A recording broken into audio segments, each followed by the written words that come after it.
ውድና የተከበራችሁ የሼፍ ማሚላ ዩቲዩብ ቻናል ተከታታዮች ዛሬ ደግሞ በሌላ ርዕስ ተከስቻለሁ ወይም መጥቻለሁ። ርዕሱ ምን ይላል? What does it take to become a professional chef ይላል። ፕሮፌሽናል ሼፍ ለመሆን ምን ያስፈልጋል?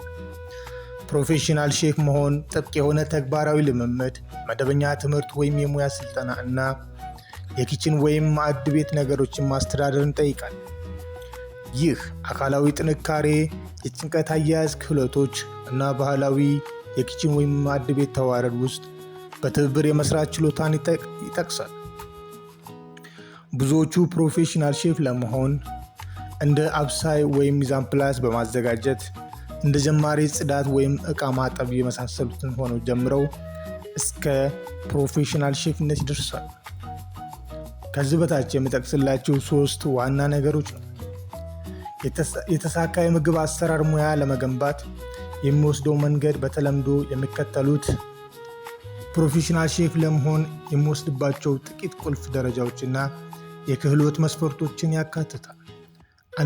እነሱም ላስታውሳችሁ ወደ አንደኛ፣ ምክንያቱም አንድ ሰው ፕሮፌሽናል ሼፍ ለመሆን እነዚህን ማድረግ አለበት ብዬ አስባለሁም ሰውን ደግሞ ማድረግ አለበት። አንደኛ፣ ትምህርትና ስልጠና። ምንም እንኳ በጥብቅ አስገዳጅ ባይሆንም መደበኛ ትምህርት ከፍተኛ ጥቅም ይሰጣል። ብዙ ፍላጎት ያላቸው ሼፎች እውቅና ባላቸው የምግብ አሰራር ትምህርት ቤቶች ይማራሉ ወይም በተለማማጅነት ፕሮግራሞች ይመዘገባሉ። እነዚህ ፕሮግራሞች አስፈላጊ የሆኑ የቢላ ክህሎቶችን፣ የምግብ ደህንነት ኮዶችን፣ የምናሌ እቅድ ማውጣት እና ክላሲክ የማብሰያ ዘዴዎችን ያስተምራሉ። በተጨማሪም የምግብ ሳይንስን፣ የጣዕም መገለጫዎችን እና ግብአቶችን በጥልቀት መረዳት ያስፈልጋል። ሁለተኛ፣ የኪችን ኃላፊነት ደረጃዎች፣ ፖዚሽን እና ልምድ። በኪችን ውስጥ ብርጌድ ወይ ውስጥ ባለው ልምድ እና ቦታ የሚገኝ ማዕረግ ነው። በተለምዶ ከታች ጀምሮ ወደ ላይ ይንቀሳቀሳል። አንደኛ፣ ኮሚ ሼፍ፣ ሁለተኛ ደም ሼፍ ወይም ሼፍ ዲፓርቲ፣ ሶስተኛ ሱፍ ሼፍ፣ አራተኛ ሄድ ሼፍ ወይም ዋና ሼፍ በመባል ይታወቃል። በእርግጥ ከዚህ በላይም ሰፋ ብለዋል። አሁን ግን ብዙ ጊዜ አብዛኛው ሆቴሎች ላይ የሚገኙ ፖዚሽኖች ናቸው። ያለባቸው ኃላፊነቶች በመጀመሪያ ቪዲዮዎች አስቀምጫለሁ። ተመልሳችሁ አዳምጡና ኮሜንት እና ላይክ ብታስቀምጡልኝ ደስ ይለኛል። ምክንያቱም ለእኔም ማበረታቻ ለእናንተም ደግሞ እውቀትም ስለሆነ። ሶስተኛ፣ አስፈላጊ ክህሎቶች። እነሱም ምንድናቸው? በ3 መንገድ እናያቸዋለን። አንደኛ፣ የቴክኒክ ችሎታዎች።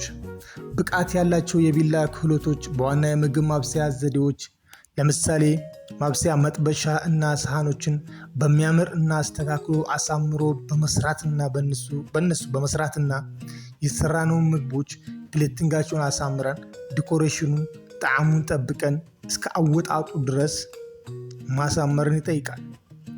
ሁለተኛው፣ የንግድ እውቀት። አንድ ፕሮፌሽናል ሼፍ ለመሆን ወይም ነኝ ብሎ ካሰበ የንግድ እውቀት ሊኖረው ይገባል። የኪችን ትርፋማ ሆኖ እንዲቆይ የምግብ ወጪዎችን፣ የዕቃ ዝርዝር አስተዳደር እና የምግብ ዝርዝር እቅድን መረዳት አለበት። ወይም መረዳት ሲችል ነው ወደ ፕሮፌሽናል ሼፍ ከፍ የሚለው። ሶስተኛና የመጨረሻው፣ ለስላሳ ክህሎቶች። ለስላሳ ክህሎቶች ስንል አስቸጋሪ ሁኔታዎች ወይም ያለንበት ከተማ ቤት በሙቀት ምክንያት፣ በግጭት ምክንያት፣ በሆነ ምክንያት ቻሌንጅ ሊያደርግ ይችላል።